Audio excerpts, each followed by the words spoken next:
देखो दूसरा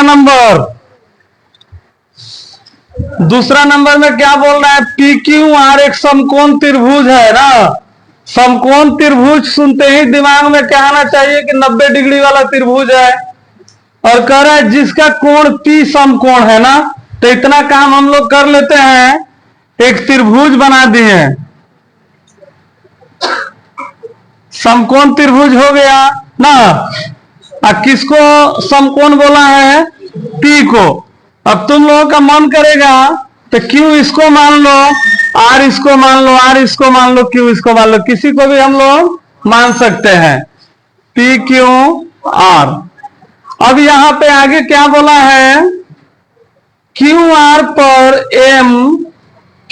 पर एम इस प्रकार स्थित है कि टीएम लंब क्यू आर है ना, टीएम लंब क्यू आर पर एक एम है। जब भी लंब कह देगा तो लंब से क्या समझेंगे हम लोग कि लंब भी क्या बनाता है, समकोण 90 डिग्री। तो इधर 90 है तो इधर भी क्या होगा, 90 ही ना होगा। अच्छा, उसके बाद में बोला है कि दर्शाइए कि पी एम स्क्वायर बराबर Q M into M R है। देखो हम लोगों को क्या क्या दिया है, पहले उसको लिख लेते हैं। दिया गया है कि पी क्यू आर एक समकोण त्रिभुज है जिसमें एंगल पी समकोण है तथा एम ना बोला है ना, हाँ, तथा पीएम जो है लंब है किस पर, क्यू आर पे। हम लोग को इसमें दर्शाना है पीएम का स्क्वायर बराबर क्यू एम एम आर ना। देखो इसमें सबसे पहले तुम लोगों को काम कहां कहां करना होगा उसको हम लोग ध्यान देते हैं। पीएम हम लोगों को 2 बार आएगा तबे ना, पीएम से पीएम में गुणा करेंगे तो पीएम स्क्वायर होगा ना। तो ये हम लोगों को दिमाग में रख लेना है कि पीएम कितना बार, 2 बार। पीएम है कहां, पीएम है तो यहां पे है ना।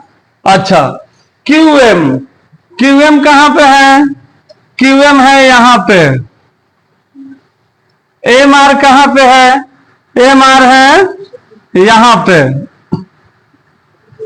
तो हम लोगों को यहां पे तो कंफर्म हो गया, एगो इस त्रिभुज में काम करना होगा ना, और एगो हाई त्रिभुज में काम करना होगा। तो देखो हम लोग अगर इसमें काम करते हैं तो एक बार पीएम मिलेगा, एक बार क्यूएम मिलेगा और एक बार पीक्यू मिलेगा ना। तो पीक्यू से तो हमें आंसर में कोनो मतलब है, कोई मतलब नहीं है। एक बार पीएम और एक बार क्यूएम मिल जाएगा, और ऊपर वाला में काम करेंगे तो एक बार फिर पीएम मिल जाएगा। तो पीएम 2 बार हो गया कि नहीं हो गया, और आरएम एक बार मिल जाएगा, यानी कि एम आर का है या आरएम का है। तो अब रहा सवाल कि त्रिभुज का नाम हम लोग कैसे लिखेंगे, यही चीज ना डाउट फंस रहा है। तो देखो पहले हम लोग इसको अलग अलग थोड़ा सा लिख के समझते हैं। एगो त्रिभुज हम लोग का ऐसे है, ये वाला है पीएम आर। तुम लोगों को बताए थे कि पहला नाम जैसे मर्जी वैसे हम लोग लिख सकते हैं ना, लेकिन दूसरी का नाम हम लोग पहला त्रिभुज के अनुसार लिखेंगे। मान लो है त्रिभुज है तो 90 डिग्री इसमें दिख रहा है, हम लोग जब यहाँ पे हल करेंगे तो क्या लिखेंगे, त्रिभुज। देखो ये ऑलरेडी दोनों समरूप है। क्यों समरूप है, क्योंकि इसका प्रमेय होता है कि किसी भी त्रिभुज के, समकोण त्रिभुज से अगर इसके कर्ण पे हम लोग लंब डालेंगे तो दोनों छोटका आपस में समरूप होगा, और दोनों छोटका बारी बारी से बड़का का समरूप होगा। अभी ये प्रमेय तुम लोग हम प्रूफ करके सिखाएंगे। पाइथागोरस प्रमेय भी प्रूफ करके बताएंगे कि कर्ण का स्क्वायर लंब के स्क्वायर और आधार के स्क्वायर के बराबर कैसे होता है। अभी तुम लोग जितना भी पढ़ा है सब ना रूल बीपीटी वाला, कि अगर किसी त्रिभुज के एक भुजा से दूसरे भुजा के समांतर एक रेखा खींच दिया जाए तो वो कैसे समांतर होता है, उसका अनुपात को हम लोग बराबर क्यों मान लेते हैं, ये सारा अभी पढ़ना है। तो ये तो समरूप होता है, लेकिन समरूप हम लोग दिखा के भी बना सकते हैं। अब यहां पे हम लोग अभी बात कर रहे हैं त्रिभुज के नाम लिखने का। तो पहला नाम हम लोग क्या लिख दे, पीएमआर लिख देते हैं, त्रिभुज पीएमआर तथा, या इसी को हम लोग कुछ और लिख सकते हैं, आरपीएम या एमपीआर, जैसे मर्जी वैसे पहला लिख सकते हैं ना। दूसरे का नाम हम लोग लिखेंगे अपना अनुसार, ये इसके अनुसार। तो यहां पे हम लोग ध्यान से देखते हैं, अगर मान लो इसको हम मान लेते हैं एक्स, ठीक है, थोड़ा देर के लिए समझ लो इसको एक, यार को पहले हाइयो बना देने दो, ये है ऐसे है नीचे वाला, इसी को ना यहाँ पे रख के जोड़ा है, तनी छोट बड़ हो गया है हम लोगों से, एकरा को उठा के यहाँ रख दिया जाएगा तो पूरा बड़ हो जाएगा, नहीं हो जाएगा। है नीचे वाला के हेदे बना दिए, ऊपर वाला के इधर, ये हो गया हम लोग का आर। तो अगर हम लोग हाई त्रिभुज में सिर्फ काम करें तो हम लोग का एम कितना का मालूम है, 90 डिग्री का। पी को हम लोग कितना मान लिए, पी मान लो 1 डिग्री है ना, पी कितना है 1 डिग्री। तो हम लोगों को मालूम है कि आर निकालने के लिए हम लोग क्या करेंगे, 180 में से है ये दोनों कोणवा ना जोड़ के घटाएंगे। अभी कई बड़ा कंफ्यूज होगा कि हम डायरेक्ट 180 में से कैसे बोल दिए। हम लोगों को मालूम है त्रिभुज के तीनों कोणों का योग कितना होता है, 180। Angle P plus angle R plus angle M बराबर कितना होता है, 180। P का तो वैल्यू हम लोगों को नहीं मालूम है, R अभी हम लोग इसमें R कहां से लिख दिए, हाँ R यहाँ पे है ना। P का तो वैल्यू x माने है लोग, x है ना। अच्छा, यहाँ पे M का वैल्यू हम लोग कितना है, 90। R का वैल्यू हम लोगों को नहीं मालूम है, बराबर 180। तो यहाँ पे है ये दोनों ना है, एंगल R बराबर 180 माइनस एंगल R बराबर 180। 180 में तो है ये दोनों का नाम लोग माइनस करेंगे, 90 प्लस x को, इसी दोनों का ना माइनस करेंगे, क्या कि हई दोनों इधर एक साइड है तो हई तो कभी जुटेगा नहीं, 90 प्लस x से ना रहेगा। यानी कि ब्रैकेट में घेरे हैं या ब्रैकेट तोड़ देते तो माइनस में 90 और माइनस में x, दोनों माइनस में ना रहेगा, क्या कि दोनों को एक संग ब्रैकेट में डाले हैं। तो जितना दोनों कोण का मान आएगा 180 में से घटाएंगे तो आर के मान होगा ना। अभी थोड़ा सा कंफ्यूजन होगा कि ये एक सम कहां से लिखे। अगर तुम लोग थोड़ा देर के लिए मान लो यहाँ पे, अच्छा ये x तो था, थोड़ा देर के लिए मान लो ये 40 डिग्री है ना, कितना है 40, तो हाई कितना का होगा, 9 4 13 है, 85 डिग्री ना होगा ना। देखो अब तुम लोग समझ में आ जाएगा, ये अंक पे बता रहे हैं तो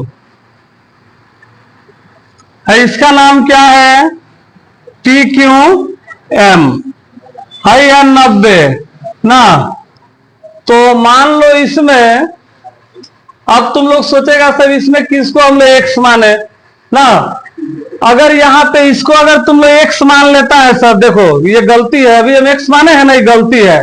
ये दोनों कोण जोड़ के कितना पुगना चाहिए है, 90 90 है, बड़का में दोनों कोण जोड़ के 90 होगा।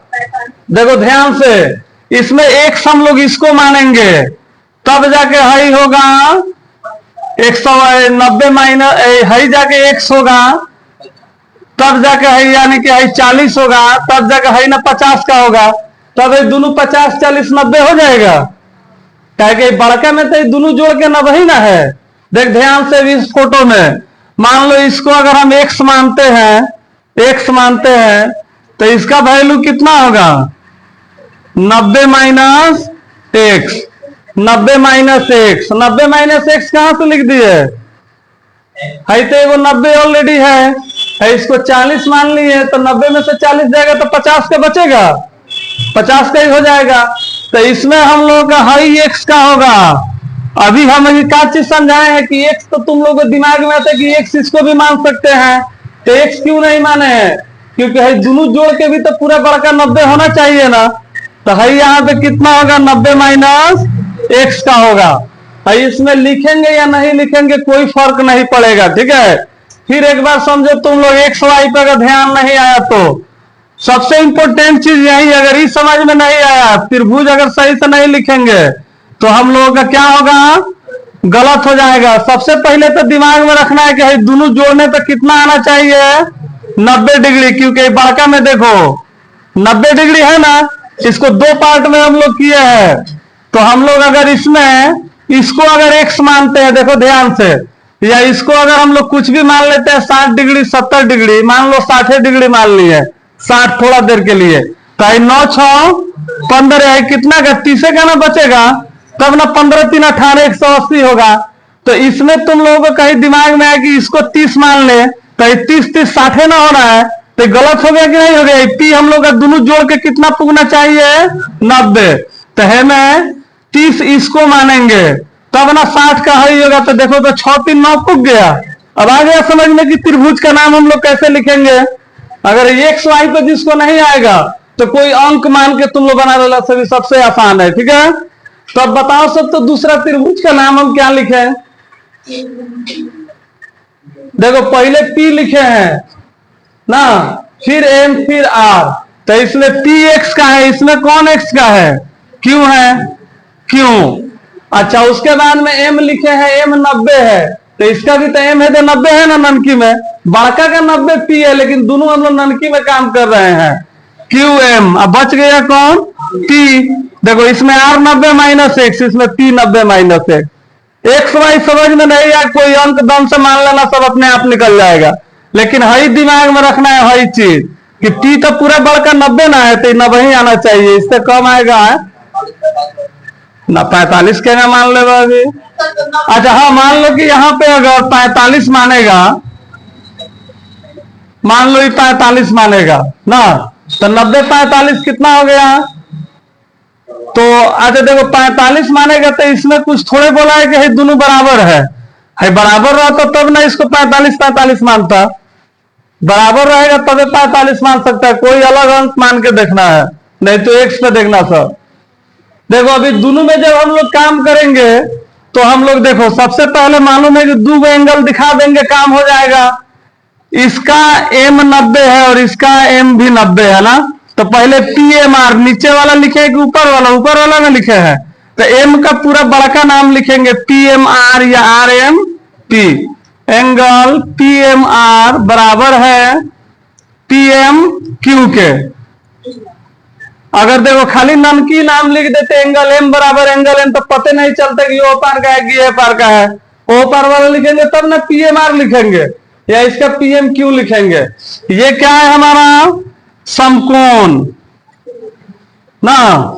अब देखो इस समकोण लिख दिया, दूसरा कौन एंगल बराबर,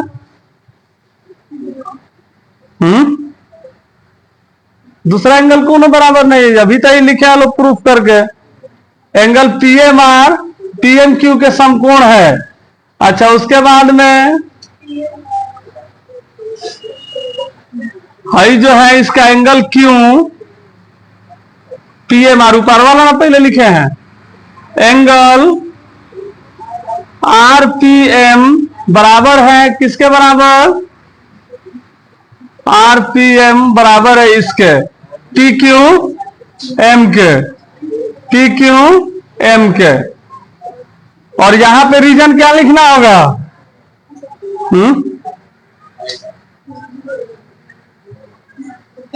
यहां पे रीजन कुछ ना कुछ तो लिखना होगा ना, दिमाग लगाओ सब। तो देखो जब यहाँ पे शीर्षाभिमुख भी नहीं है, एकांतर भी नहीं है ना, तो हम लोग सिर्फ लिख देंगे यहाँ पे त्रिभुज के बराबर कोण, क्योंकि अभी हम लोग ये सब प्रूफ किए थे ना। उसके बाद देखो दो एंगल हम लोग दिखा दिए, तो यहाँ पे हम लोग लिख देंगे एंगल समरूपता की कसौटी से त्रिभुज पी एम आर समरूप है त्रिभुज क्यू एम पी के।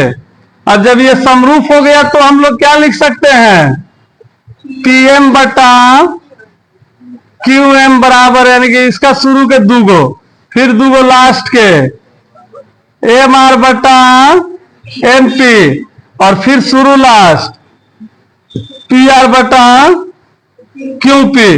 किस रूल से? By BPT. अब देखो इसके बाद हम लोग क्या करेंगे? बीपीटी नहीं ना है, सीपीएसटी लिखेंगे। अब देखो किसका जरूरत है? पीएम, पीएम, क्यूएम, एमआर, फिर पीएम है, ये दोनों का ना लिख देंगे यहां पीएम बटा क्यूएम बराबर एमआर बटा एमपी। अब क्रॉस मल्टीप्लाई करेंगे तो एमपी लिखे या पीएम लिखे, बतिया यही ना है दोनों एक ही है, तो लिख देंगे पीएम स्क्वायर बराबर, अब है दोनों का क्यूएम गुने एमआर। हो गया प्रूफ। चलो लिखो सबको।